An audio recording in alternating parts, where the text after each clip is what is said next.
BJP কি বড় ভাঙনের মুখে? বিজেপির ভাঙন কি অব্যাহত? আগামী উত্তরবঙ্গ সফরে মুখ্যমন্ত্রী মমতা বন্দ্যোপাধ্যায়ের হাত ধরে কোনো বড় নেতা আসতে চলেছে তৃণমূলে? এই জল্পনা আজকে রাজনৈতিক মহলে চারিদিকে ঘুরপাক খাচ্ছে। কেন এ কথা আলোচনা হচ্ছে? তার কারণ রিসেন্টলি জন বার্লার, প্রাক্তন কেন্দ্রীয় মন্ত্রী, বিজেপির যে সাংসদ, তিনি কিন্তু তৃণমূলে এসেছেন এবং বহু নেতা শোনা যাচ্ছে যে যোগাযোগ রাখছে মমতা বন্দ্যোপাধ্যায়, অভিষেক বন্দ্যোপাধ্যায়দের সঙ্গে। তারা নাকি দরজা পুরোপুরি খুলছে না বলে এখনও সম্পূর্ণভাবে বিজেপি ভাঙন হচ্ছে না, কিন্তু প্রায় ভাঙনের মুখেই চলে গেছে, কিনারায় পৌঁছে গেছে বিজেপি। আজকে এমন একটা দল আজকে বিরোধিতার জায়গায় গেছে, মমতা বন্দ্যোপাধ্যায়ের প্রধান বিরোধী দল বলে যারা নিজেদের দাবি করছে, সেই বিজেপি কিন্তু আজকে সত্যি সত্যি একটি ভাঙনপূর্ণ একটা রাজনৈতিক দলে তারা পরিণত হয়েছে। কেন? তার কারণ বিজেপির মধ্যে যে কোনো সম্ভাবনা নেই এবং আগামী 2026 সাল যে তাদের পক্ষে মোটেই একটা আশাব্যঞ্জক হবে না, এইটা বোধহয় বিজেপি অনেক নেতারা বুঝতে পেরে গেছেন। আর নিশ্চয়ই রাজনীতি মানে সম্ভাবনার শিল্প, যে কোনো সময় সেটা সম্ভাবনাময় হয়ে উঠতে পারে। তাই ক্ষমতার অলিন্দে থাকার জন্যই আজকে বিজেপির সমস্ত বিধায়ক বা যারা সাংসদ তারা কিন্তু তৃণমূলে আস্তে আস্তে চলে যাচ্ছে। আজকে এই দল ভাঙন, এই যে দল বদল, এটা কিন্তু পশ্চিমবাংলার রাজনীতিতে নতুন নয়।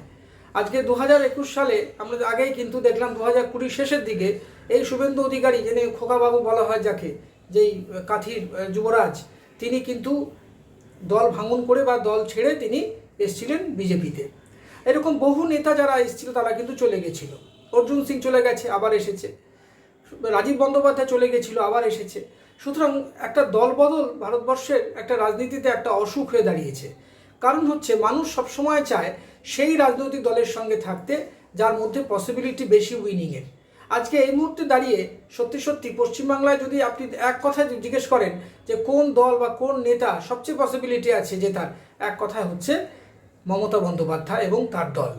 এই যে উইনেবিলিটি, এই উইনেবিলিটির জন্যই কিন্তু আজকে মমতা বন্দ্যোপাধ্যায়ের সঙ্গে সবাই হাত মেলাতে চাইছে।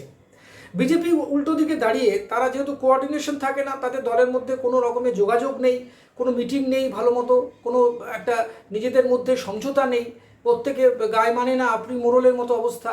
শুভেন্দু নিজেকে নেতা বলে ভাবছে, সুকান্ত নিজেকে বড় নেতা ভাবছে, শ্রমিক ভট্টাচার্য শুধুমাত্র প্রেস বিজ্ঞপ্তি দেবে আর কিছু করবেন না। ফলে এই যে গ্রাসরুটের সঙ্গে তাদের সম্পর্কহীনতা, এইটা কিন্তু বিজেপিকে আস্তে আস্তে মানুষ থেকে একদম দূরে সরিয়ে নিয়ে যাচ্ছে। আর সিপিএম শূন্য থেকে শূন্যতর হয়ে যাচ্ছে।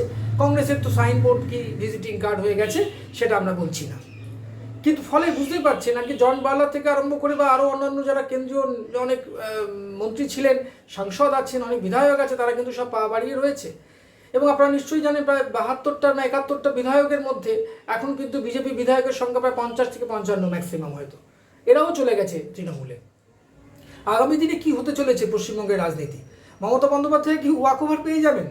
বিরোধী দলে তো খেলার সুযোগই দিচ্ছে না। এরকমভাবে একটা অসংগঠিত একটা দলের সঙ্গে রাজনীতি লড়াই কখনো জমে নাকি?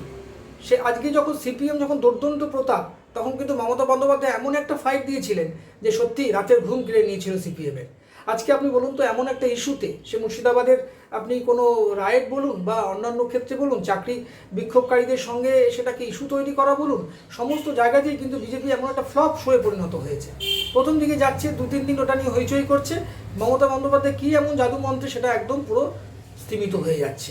শুধু এরকম একটা জায়গায় দাঁড়িয়ে কিন্তু আপনাকে ভাবতে হবে যে ভারতবর্ষ তথা পশ্চিমবঙ্গের রাজনীতিতে এই মুহূর্তে সবচেয়ে বড় যদি দেখা যায় পসিবিলিটি এবং উইনেবিলিটি আছে, সেটা মমতা বন্দ্যোপাধ্যায়। আর তাই জন্য কি হচ্ছে, সমস্ত দল থেকে, বিশেষ করে বিজেপি থেকে তারা আসা শুরু করেছে, অনেকে আসার জন্য অপেক্ষা করছে। কিন্তু অভিষেক বন্দ্যোপাধ্যায় মাঝে বলেছিলেন যদি একটু দরজাটা খুলি তাহলে এই দলটাই উঠে যাবে। আজকে সেই কথাই প্রায় সত্যি হতে চলেছে। আজকে শুভেন্দু অধিকারীর সঙ্গে মিছিলে অন্য কেউ হাঁটছে না, কোনো লোক নেই, জোর নেই, শুধুমাত্র নিজের কিছু সিকিউরিটি গার্ড নিয়ে ঘুরছে আর দেখাচ্ছে অনেক লোক হয়েছে। এইভাবে কিন্তু কোনো মমতা বন্দ্যোপাধ্যায়ের মতো একটা লড়াকু, একটা দুধের রাজনীতিবিদ যাকে বলা হয়, এত পোর খাওয়া রাজনীতিবিদের সঙ্গে লড়াই করা সম্ভব নয়। তাই জন্য কিন্তু সত্যি সত্যি আজ ক্ষমতা অলিন্দে থাকার জন্য মমতা বন্দ্যোপাধ্যায়ের কাছেই কিন্তু আবার ফিরে আসছে প্রচুর বিজেপি নেতা নেত্রী, এবং প্রচুর গ্রাসরুট লেভেলে প্রচুর লোক তারা নেমে আসছে, তারা কিন্তু তৃণমূল জয়েন করছে। শুধু এরকম একটা পরিস্থিতিতে আগামী উত্তরবঙ্গ সফরে আমরা কি এমন কিছু দেখতে পাবো হয়তো, যে কোনো বড় নেতা মুখ্যমন্ত্রী হাত ধরে আসতে চলেছেন তৃণমূলে? সেই অপেক্ষায় থাকবো আমরা। নমস্কার। আমাদের ভিডিও ভালো লাগলে লাইক ও শেয়ার করুন, কমেন্ট সেকশনে গিয়ে জানান আপনাদের মতামত। আরও ভিডিও পেতে চ্যানেলকে সাবস্ক্রাইব করুন। প্রতি মুহূর্তে খবরের আপডেট পেতে প্রেস করুন বেল আইকন।